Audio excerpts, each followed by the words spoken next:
और आइए बढ़ते हैं आगे। इस समय की बड़ी खबर राजधानी दिल्ली से आ रही है, जहां पर आतिशी होंगी दिल्ली की नई मुख्यमंत्री। इस बात की पुष्टि कर दी गई है, बड़ी जानकारी आपको दे रहे हैं। आतिशी होंगी दिल्ली की नई मुख्यमंत्री, उनके नाम पर चर्चा लगातार चल रही थी। चर्चा तब से ही चल रही थी जब से अरविंद केजरीवाल ने 2 दिन के बाद अपने इस्तीफे का ऐलान किया था। अब देखिए ये तय हो चुका है, आतिशी अब दिल्ली देश की राष्ट्रीय राजधानी की मुख्यमंत्री होने जा रही हैं। आम आदमी पार्टी विधायक दल ने आतिशी को अपना नेता चुन लिया है। केजरीवाल ने रखा था आतिशी के नाम का प्रस्ताव। कई नामों पर चर्चा चल रही थी, जिसमें आतिशी का नाम सबसे ऊपर बताया जा रहा था। ऐसे में अब देखिए ये बड़ी जानकारी आपको हम दे रहे हैं। दिल्ली में अब स्थिति स्पष्ट हो चुकी है। अगला मुख्यमंत्री कौन होगा? अरविंद केजरीवाल के बाद अगर कोई कुर्सी पर बैठ रहा है तो वो है आतिशी।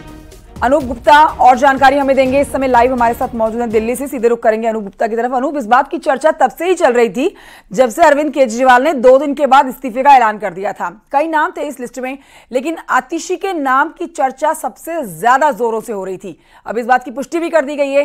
क्या कुछ कहा गया है अरविंद केजरीवाल की तरफ से और विधायक दल का जो नेता इनको चुना गया है, इसका मतलब यह है कि आतिशी बन रही है दिल्ली की नई मुख्यमंत्री? बिल्कुल, जिस तरीके से 2 दिन पहले ही अरविंद केजरीवाल जब उन्हें जमानत मिला, जेल से वो छुटकर आए, तो उन्होंने उसी दिन ये घोषणा कर दी थी कि 2 दिन के अंदर ही दिल्ली में नया मुख्यमंत्री मिल जाएगा और वो इस्तीफा दे रहे हैं। और ये तमाम जो है उस दिन से ही हमने राजनीति देखी थी। जहां तक मुख्यमंत्री की अगर हम बात करें तो मुख्यमंत्री के नामों पर लगातार कल से हमने देखा कि मंथन का दौर जो है उनकी पार्टी के भीतर चल रहा था। लेकिन आज जो विधायक दल की बैठक हुई उसमें आतिशी मरलेना जो कि अरविंद केजरीवाल मंत्रिमंडल में मंत्री थी, उन पर मुहर लगा दी गई है। यानी कि अब आने वाले वक्त में आगे मुख्यमंत्री जो है वो आतिशी मरलेना होंगी। लेकिन अगर ये इसको देखें, क्योंकि देखिए एक तरफ सुप्रीम कोर्ट ने ये पहले ही बता दिया था कि अरविंद केजरीवाल को जमानत मिली है, उनके पास अधिकार सीमित है, वो किसी फाइल में साइन नहीं कर सकते, वो दफ्तर नहीं जा सकते। तो एक तरह से एक मजबूरी जरूर अरविंद केजरीवाल के पास आ गई थी कि आगे कामकाज को बढ़ाना है। तो ऐसे में एक मुख्यमंत्री चाहिए था और जाहिर सी बात है कि अब दिल्ली को एक मुख्यमंत्री जो है वो मिलने जा रहा है।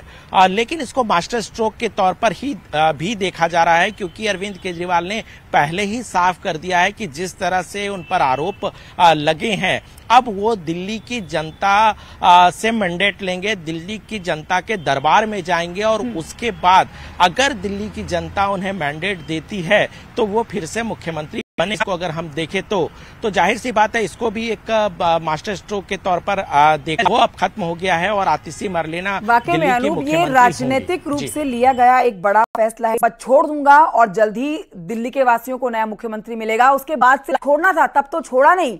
तो अब जब 174 दिन के बाद या 170 दिन के बाद जब जेल से बाहर आए हैं तो पद छोड़ रहे हैं, तो इसको पूरी तरह से राजनीतिक एंगल से ही आगे देखा जाए।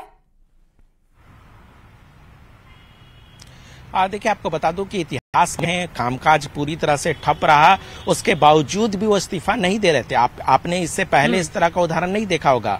जब भी किसी मुख्यमंत्री को जेल की सजा सुनाई जाती है, वो जेल में जाने की स्थिति होती है, तो वो इस्तीफा देते हैं। अगर ताजा उदाहरण आप देखें तो झारखंड के मुख्यमंत्री जब हेमंत सोरेन थे तो उन्होंने भी इस्तीफा दे दिया था। तो अपने आप में एक बड़ा उदाहरण था। उन्होंने इतिहास एक तरह से कह सकते हैं कि उन्होंने बनाया।